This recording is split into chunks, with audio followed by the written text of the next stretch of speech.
À l'occasion de la célébration de la Journée mondiale du théâtre, nous avons pensé au niveau de la FENATSI, la fédération, donc qu'il faut déployer un programme sur toute une semaine, voilà, qui puisse toucher toutes les différentes couches socio-professionnelles et les villes aussi.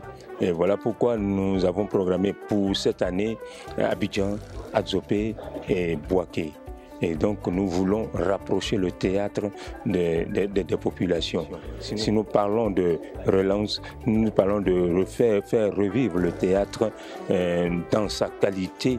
Et il faudrait vraiment que, on ne sera pas seul, ce n'est pas les comédiens seuls qui vont contribuer à la relance du théâtre.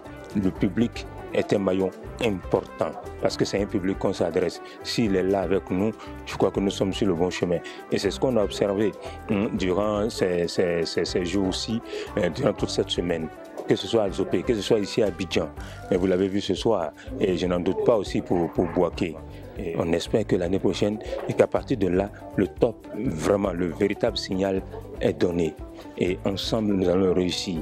Vous, les hommes des médias, nous, les comédiens et comédiennes, et le public. Et des lieux de diffusion qui acceptent de faire la diffusion du théâtre et des spectacles de qualité. Mais vous savez, j'ai l'habitude de dire, c'est au bout de l'ancienne corde qu'on tisse la nouvelle. Il y a des femmes et des hommes qui ont tracé les sillons du théâtre en Côte d'Ivoire, qui ont contribué à faire du théâtre un art majeur en Côte d'Ivoire. Les gens parlent de le théâtre est mort. Il n'est pas mort. Il n'est pas mort. Il y a des gens qui ont, même dans la période de latence, des lieux et des comédiens qui ont continué à travailler. Simplement, ils ne bénéficiaient pas de visibilité. Et le rôle de la fédération, c'est de créer le cadre de la visibilité pour ces compagnies-là.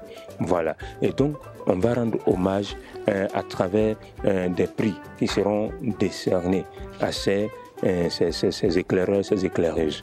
Et par la même occasion, nous allons aussi encourager à travers des prix ceux qui sont encore toujours en activité, et les jeunes qui montent, que ce soit au niveau de la mise en scène, au niveau de la scénographie, au niveau de l'interprétation. Il faut encourager les gens à faire du bon travail. Et nous disons que si le monde consomme davantage le théâtre, vous verrez qu'il y aurait moins de tension. Vous verrez qu'on se taperait moins dessus. Parce qu'au théâtre, c'est un lieu d'écoute. C'est un lieu d'écoute. C'est un lieu où on s'évade, où on apprend à écouter l'autre, où on apprend aussi à partager.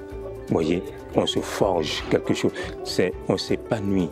Et je pense que le développement personnel, comme on le dit, le développement humain, le théâtre est précurseur de tout ce que nous voyons aujourd'hui quand on parle de développement personnel.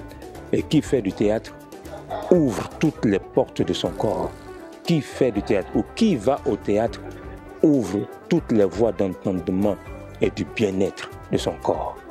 Voilà pourquoi nous disons il faut consommer le théâtre. Et à la FENATSI, vous avez vu, on a lancé un challenge en disant aux gens, écrivez seulement en commentaire, j'aime le théâtre. Qui aime le théâtre aime la vie.